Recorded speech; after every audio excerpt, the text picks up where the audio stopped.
Farage.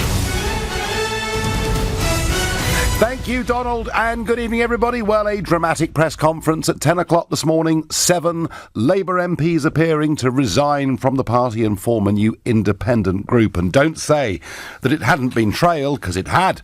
Because on the 30th of August last year, respected veteran Labour MP Frank Field, if you remember, resigned from the Labour Party, saying that it was because of the Labour leadership's becoming a force for anti-Semitism in British politics, and that a culture of intolerance, nastiness and intimidation now reigns in too many parts of our party nationally and is sadly manifest within my own constituency, Labour Party. And many people thought that if someone like Frank Field is walking away from the Labour Party, there's more to come.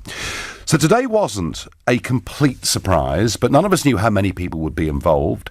It's Chuka Umunna, Luciana Berger, Chris Leslie, Angela Smith, Mike Gapes, Gavin Shuker and Anne Coffey, and they held a press conference at 10 o'clock this morning. And some of the arguments they made echo much of what Frank Field had said back in August last year.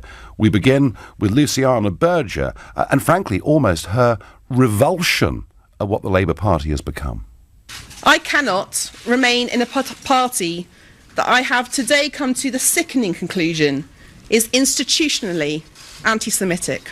Strong stuff. It was nearly a year ago that we saw the unprecedented event of a minority community, the Jewish community, taking to Parliament Square to demonstrate against the Labour Party, to say enough is enough.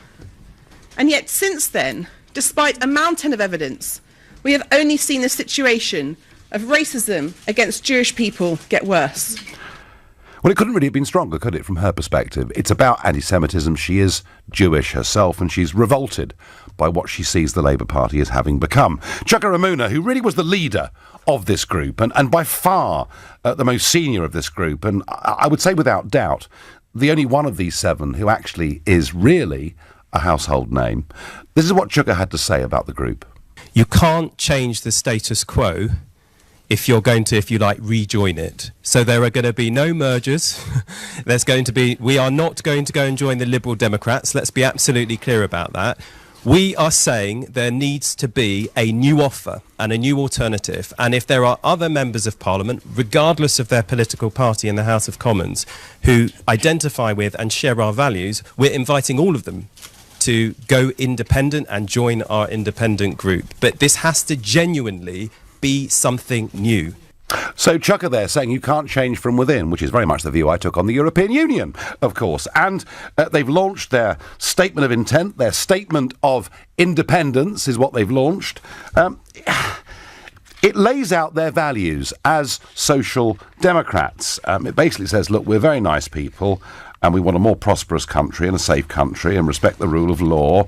And the international rules-based order. We want to protect the environment, and we like motherhood and apple pie. Fine, Chuka, but it doesn't exactly excite me. And I have to say, it's pretty much a policy-free zone. Although, of course, what is interesting is that all 7 of them support the people's vote. Well, here was the official response from the Shadow Chancellor, John McDonnell.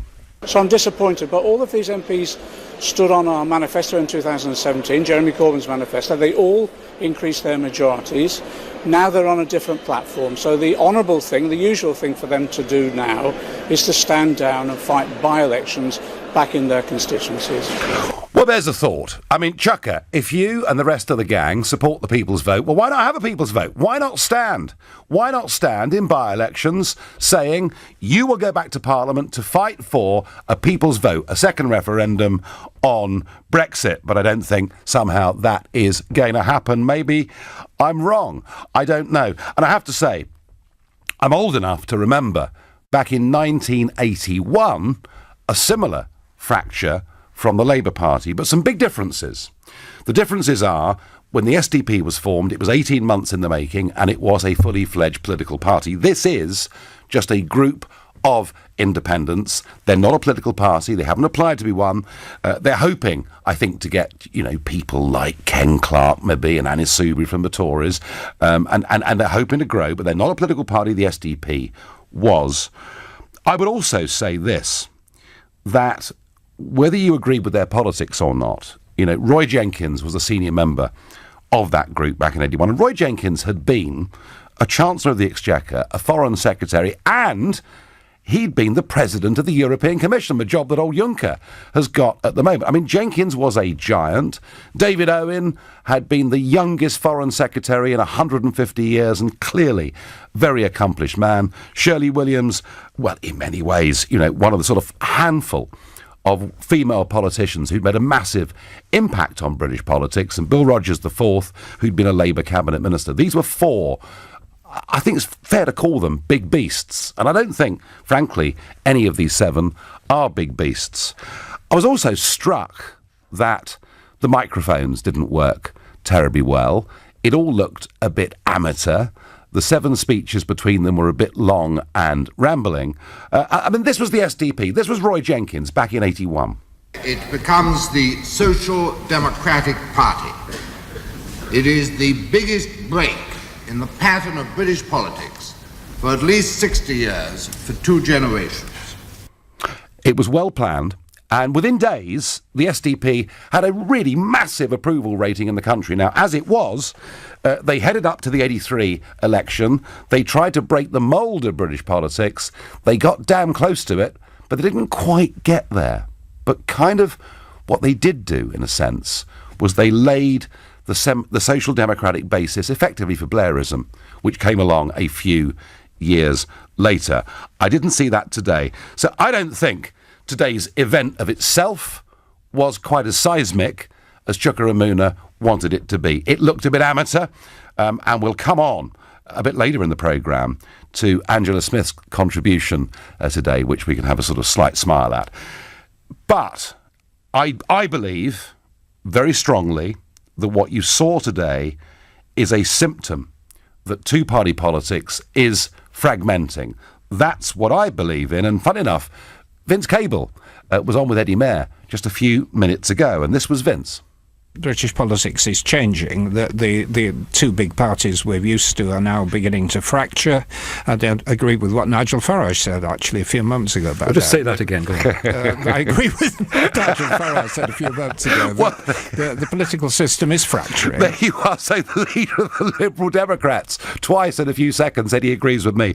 So, folks, I'm putting it to you that what happened today is a symptom that two-party politics is fragmenting. And if you agree with me and think the splits will grow in both parties, and there's going to be an emergence of new political forces, call 0345 6060 973, or maybe you think actually the two-party system will hold together because of first past the post, text to 84850 and tell me, do you feel politically homeless? Are you looking for something new in British politics? Please tweet using the hashtag Farage and LBC, at LBC, and of course, watch us on Facebook and comment there too.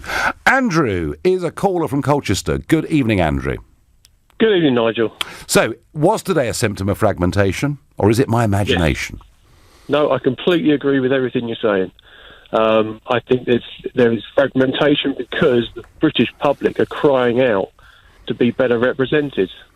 I go back, you can probably like what I've started off by saying is if UKIP had got 10% of the MPs in 2015, as they should have done, because 10% of the population...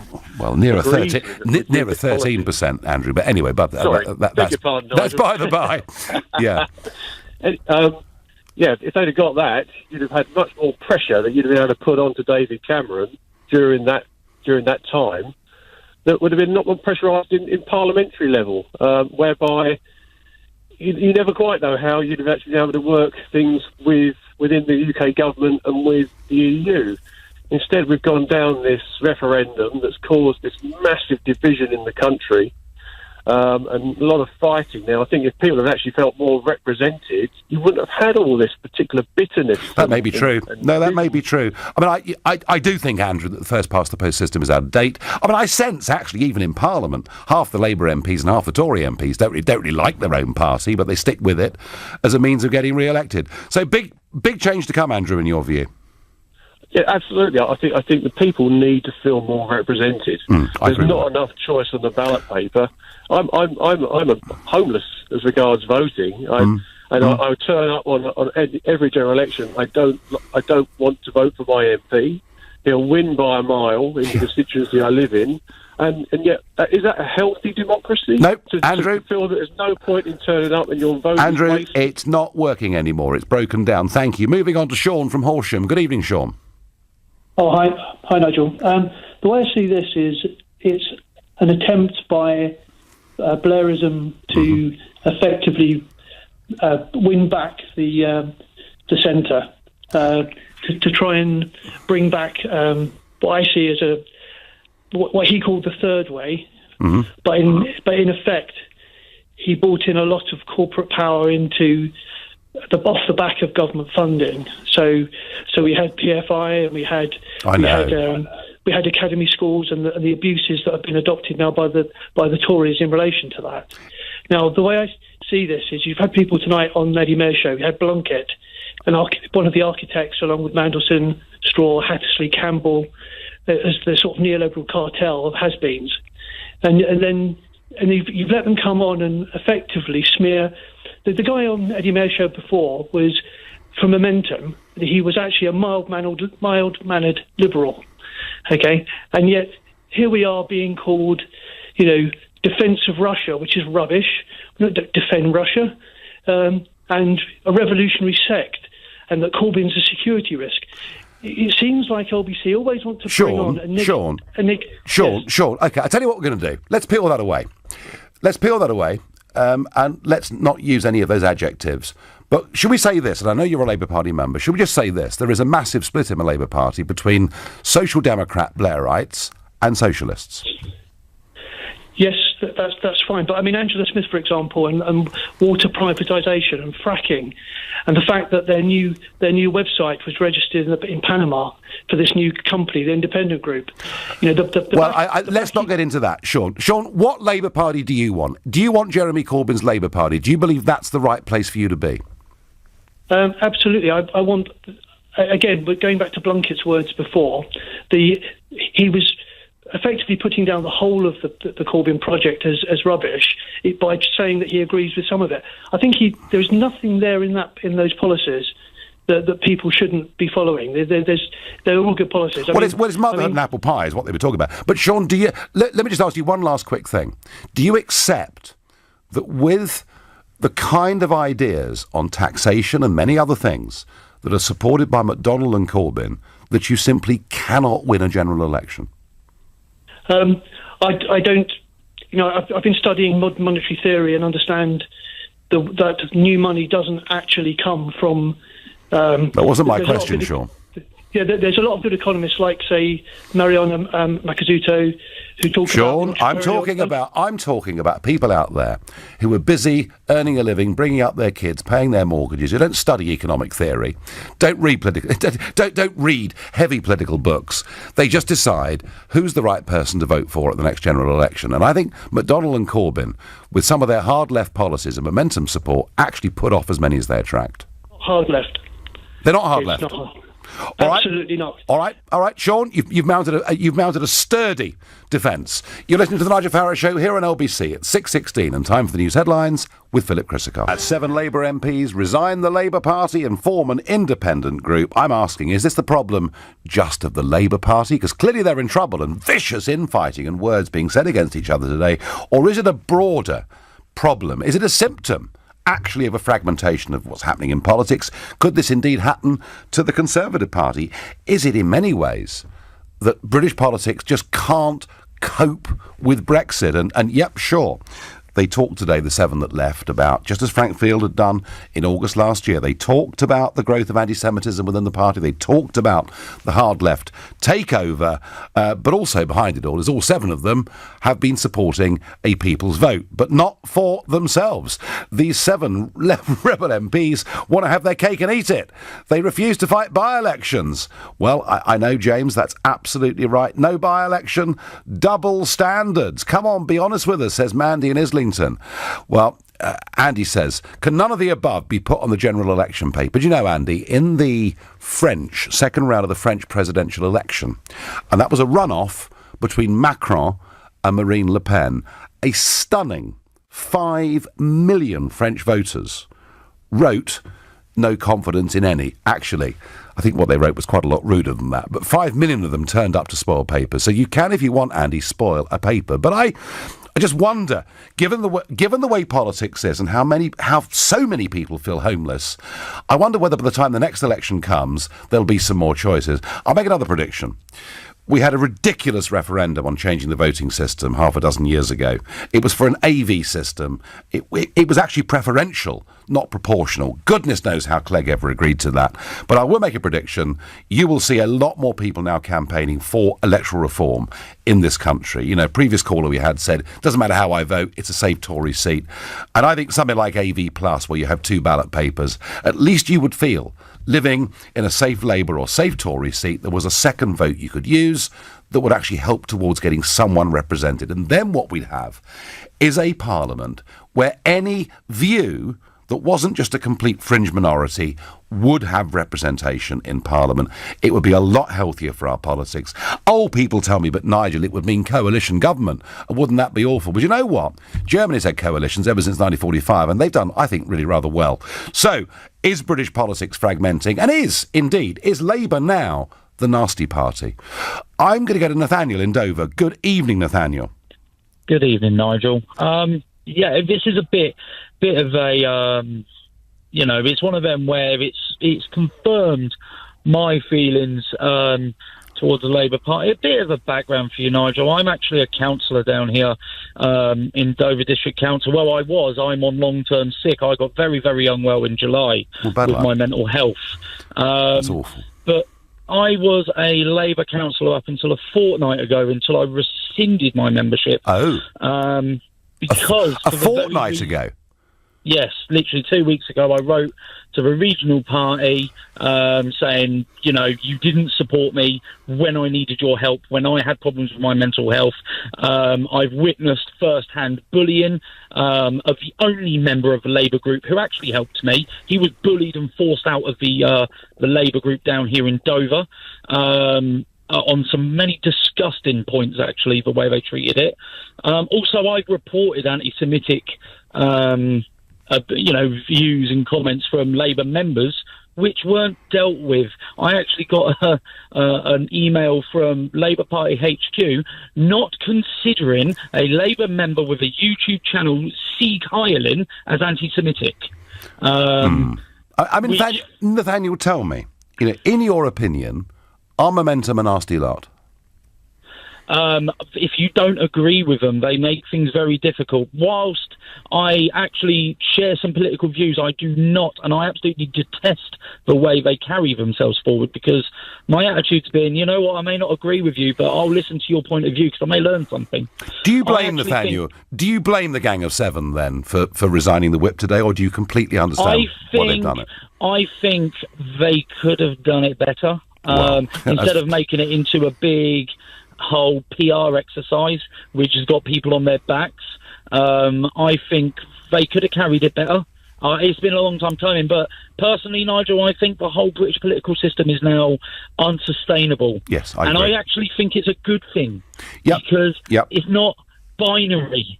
It isn't a binary thing. Every election I voted for the person, not the party. Would you support, Nathaniel, as somebody actively involved in politics, would you support some degree of electoral reform now?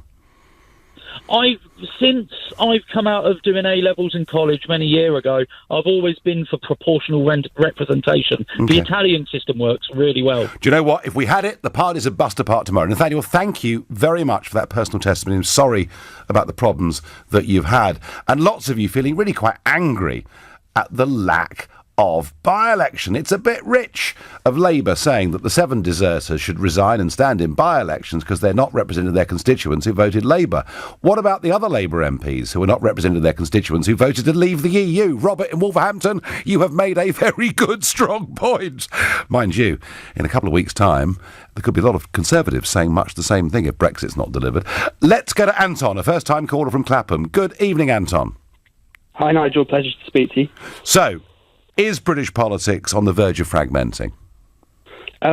Well, just before that, the point I want to make is You like the irony of them contending their by-elections and the people's vote of that. I think there's a bigger irony at play here. These Labour MPs have decided that they need to leave their organisation as they simply couldn't change it from within. Couldn't reform. Now, where have we seen that before? Well, it's exactly my argument about the European Union, Anton. So, isn't that the whole thing? Yeah, that irony did not pass me by, I've got to tell you.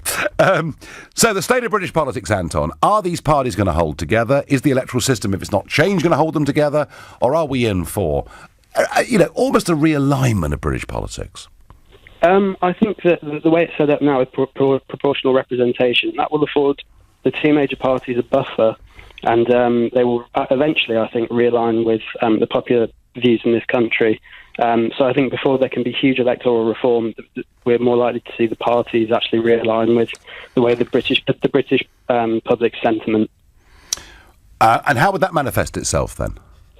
Well, I think that you will probably see a Labour's party of some sort moving more towards the Remain stance, if we're looking short term, and the Conservative Party being as they are now, perhaps more towards the view, leaning towards more ERG way. Yep. Sorry, in terms of well, that may be true, Anton. But if I think this: if the Labour Party lose that social democratic wing, they haven't got a cat's chance in hell of winning any elections at all. I mean, you've got to say, Neil Kinnock may himself in the end have not proved to be electable, but he made the Labour Party electable by getting rid of the hard left, all those scenes we saw at Labour Party conferences.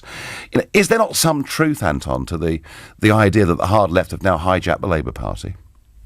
Well, it would appear that way, but is it sustainable that they will stay in control of the Labour Party? I don't believe so. I think that today marks maybe an exit for Corbyn.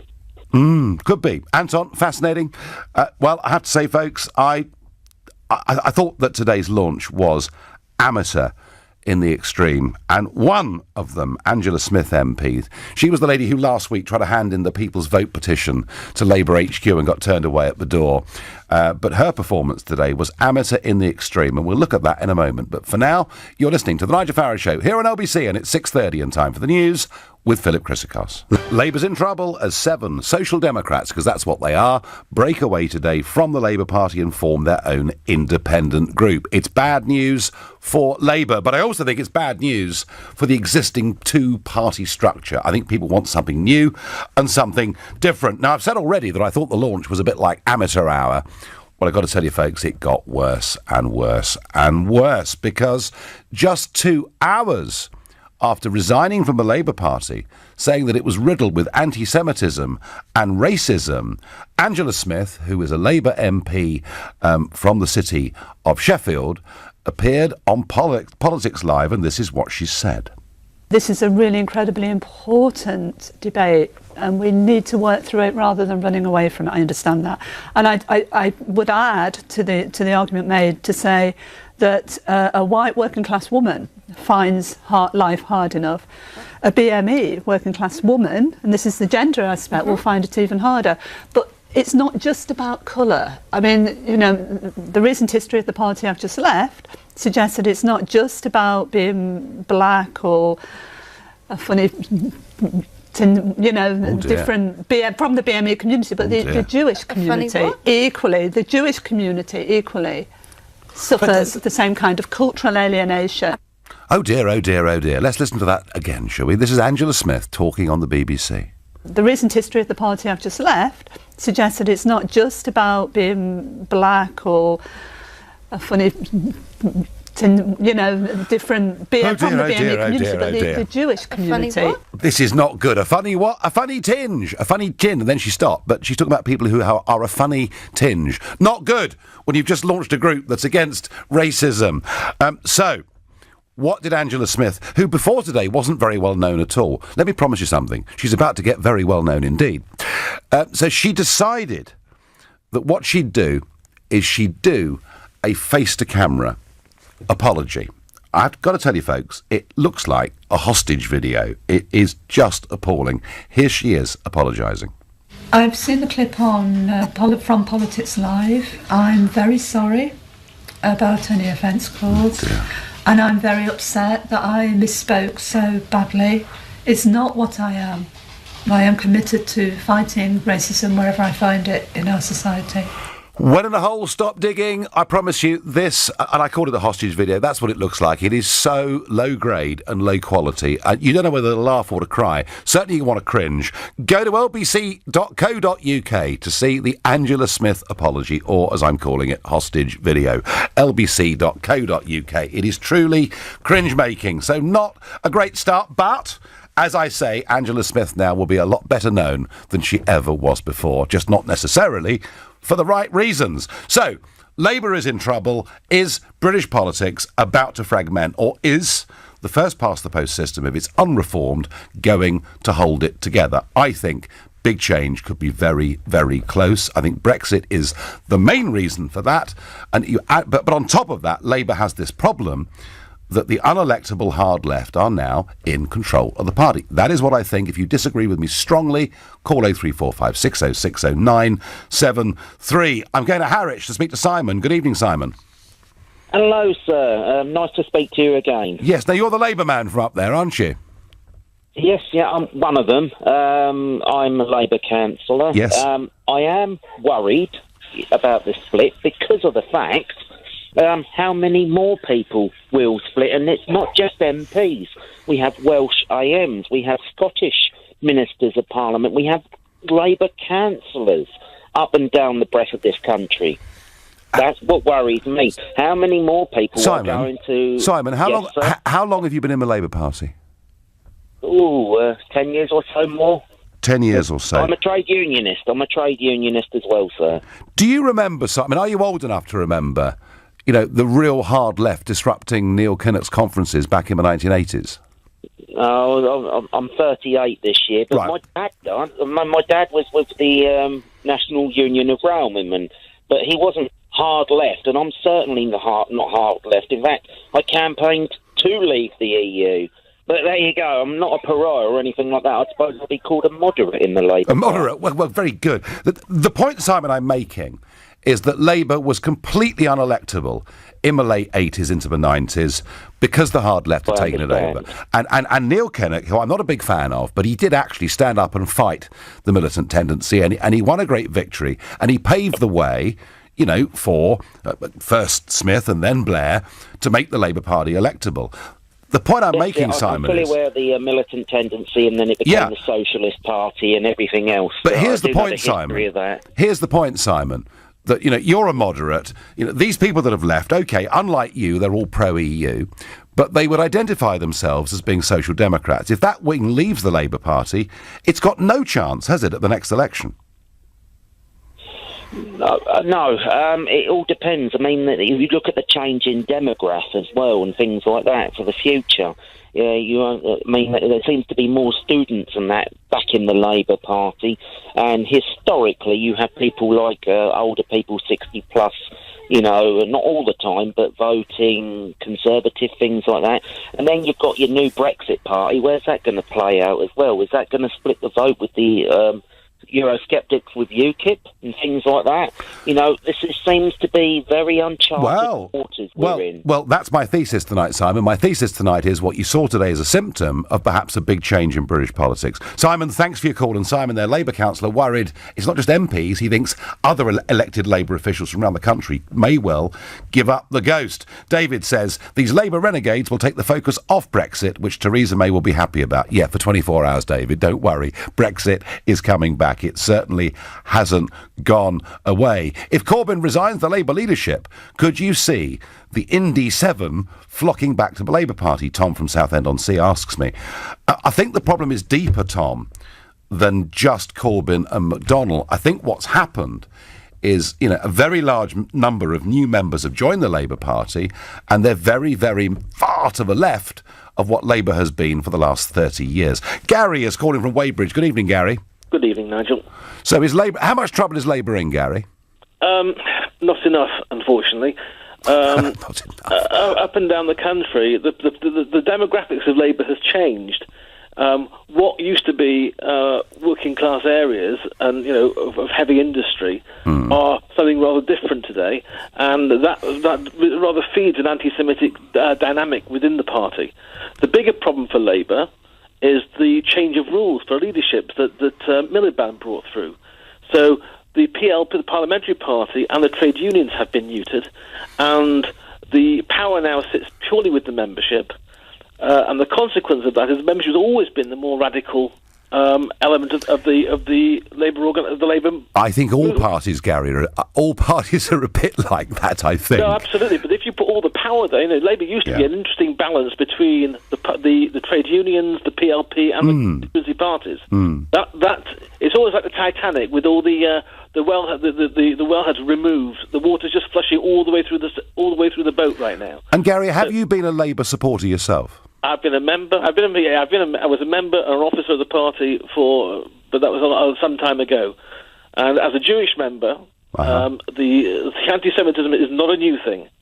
It's just out of control right now. And how long ago, Gary, did you leave the Labour Party? I left straight after.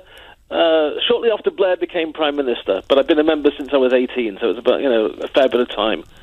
And why? Okay, you say that problem's always been there, and some people would argue that it's been there in British society in some form forever, and just a question of degree. Why is it so much worse now? You think demographic change is the key? Yeah. Demographic change. There's two things, and you have to go back to the Durban conference post-apartheid, when they decided that hating Israel and America was the next big thing for the left. And that's the coalition that now runs the Labour Party. That's why Jeremy Corbyn can sit down with Hamas and Hezbollah, but he can't sit down with Theresa May. He can't sit down with the Israeli Labour Party or any politicians in Israel. Gary, let me ask you: you're a veteran political observer. Is the two-party system going to break, or is it going to hold? No, that's the problem. You know from personal experience just how difficult it is. I know better than anybody. Well, exactly. Even with a party that's gaining significant support in the country, how difficult it is to break through and gain one parliamentary seat. Yeah. So the Seven, for example, today, they'll get forced out by their constituency parties. They'll put in a Corbynista in their place, and their voters and electors will vote for Labour as they did before, more or less. Gary, I agree with you. It's very difficult to see any of these seven getting re-elected. Very, very difficult indeed. Gary, thank you for your experience. Really interesting. You're listening to the Nigel Farage Show here on LBC. It's now 6:46 and time for the news headlines with Philip Chrysikos. I get an anonymous text and it says, "Are you ready to apologise, Farage? Honda pulls out. Is this the glorious Brexit future you promised?" Well, you're quite right.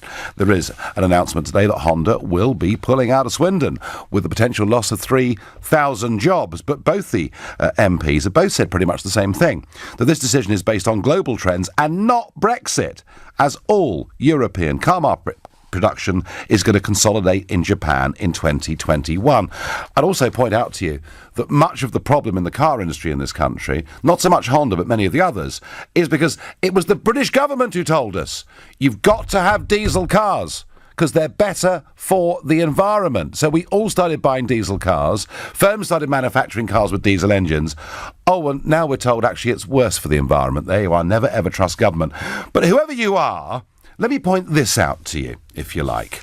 Citigroup today have announced they're in talks to buy its Canary Wharf headquarters for a reported 1.2 billion sterling in a major show of confidence in London's status as a global financial centre. And this, of course, backs up last year in 2018, both UBS and Goldman Sachs both paying more than $1 billion to buy their own buildings. Now, there is an argument that the pound being a bit weaker makes London property a bit cheaper for them if they're using foreign money, but these are massive confidence boosts in the long term of the financial services industry in this country.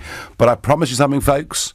I promise you, if you watch the BBC News tonight, you will hear nothing about Citigroup's 1.2 billion. I promise you, because all you get from them is negativity. British politics could be about to fragment and fracture. I believe that process is now underway. These parties are no more really than unhappy coalitions. Sean is a new caller from Eastbourne. Good evening, Sean. Good evening, Nigel. Welcome to the show. So, how significant are these seven leaving the Labour Party? I don't think it as significant as it's being made out, really. Go on. Well, because if you take, for example, Chuka Umunna, ever since that Jeremy Corbyn won the leadership election against Owen Smith, he's been trying to plot his way to break away, really, since then anyway. So I think this is just... There is some truth in that, Sean. But, Sean, the argument I'm putting to you is that the Labour Party needs that social democratic wing to be actually electable in the country. And if they start to lose it, they're in real trouble. Yeah, I don't know if you've seen Tom Watson's statement this evening. I did. But I think he's got a really big part to play here, because if he can get this through to Jeremy, I think potentially, I know it's unlikely, but if these have by-elections, the 7 today, that could leave Labour in a great position, because there is some talented councillors in the Labour Party that could potentially bring the party closer together and provide a proper opposition to the failing government at the moment. Well, Sean, I'm prepared to have a wager with you there will not be by-elections in any of those 7 seats. Yeah, well, they are all quick to say a second referendum, aren't they? Well, I mean, Chuka wants a people's vote. Let's have a people's vote in Streatham. Let's have a people's vote about Chuka, shall we? I agree with you, Sean. Sean, I agree with you, and I well remember when Reckless and Carswell left the Conservatives and joined UKIP, they both held by-elections to justify what they'd done. But it isn't going to happen. Sean, you sound like a Labour Party member. Yes, I am. Yes. And are you a new Corbynista member, or have you been there for some time? No, I was there just before Miliband lost his election. OK, so, Sean, do you see, as someone that's been in the party since before Corbyn, the criticism that the hard left have hijacked it? Do you recognise that problem? Yeah, I mean, me personally, I didn't vote Corbyn to be the leader anyway. Right. At the time, I voted for Andy Burnham, which I think they would be in a better position today if that was the case. So you're from the moderate wing of the Labour Party? Yes. And do you look at some of the things that have been said by Labour activists with horror? Yes, I do. So are you going to stick with the Labour Party, or are you off to join Chuka and the gang? Oh, no, definitely not, no. I'll stick with the Labour Party. Okay. I think if the right people get around Corbyn, potentially, this could be the best news they've had in a while. OK, all right, Sean, thanks very much for your perspective. I'm up to Whitehaven to speak to Robin, who I've spoken to before. Good evening, Robin. Hello, Nigel. I would like to hope that the 7 MPs have left. If they believe in true democracy, they should call a by-election. Yeah, but they won't. Because it's respecting constituents, and anything other than that, I think, is total disregard and disrespectful. I don't disagree, Robin, for one moment, but let's assume it won't happen and move on from there. How serious is this split for the Labour Party? I don't think it's serious at all. The Labour Party's, I think the last time I heard, was 500,000 members. That's 500,000 members. So 7 MPs leave, and I don't think the Parliamentary Party aren't the power within the Labour Party. The members are with the Social Democratic Party, run by the members, grassroots members. We're the ones who go out knocking on the doors. We're the ones who pick the parliamentary candidates. So the 7 people who went, you've got to ask themselves why they went. There's all kinds of different reported reasons why they went and whatever else. But you said about the need that social democratic wing. The Labour Party is a social democratic party. We're 500,000 members strong. Now, there's a lot of criticism about Jeremy Corbyn as well. Now, Jeremy Corbyn is doing a fantastic job with the Labour Party. The Labour Party was born from the ordinary working man and woman to give social justice to us in this country. Now, at the last election, Jeremy increased the share of Labour's vote higher since 1945 than any other leader at election time. It was a huge increase, and he had a very, very good few weeks, Robin, and I wouldn't take that away from him. I mean, he had great energy. But since then, it's all been downhill, hasn't it? No, it certainly has not been downhill. If you listen to certain parts of the media, you would believe it to be downhill. Well, it's Jeremy Corbyn who's got the Tories on the run at the minute. Robin, if I look at Jeremy Corbyn's personal approval ratings across a variety of polling companies, he's seriously on the slide. But hey, you've got the faith in Corbyn. Robin, is Jeremy going to win the next general election? Nigel, I'd like to say to you, Jeremy's going to win the next election. Theresa May, bring it on. At the last election, Jeremy was miles behind in the polls. He was. Labour were going to be wiped out. Yep. And we took David Cameron's majority off Theresa May. And you think lightning will strike twice, Robin, yeah? it isn't like... I'm just teasing you. Thank you.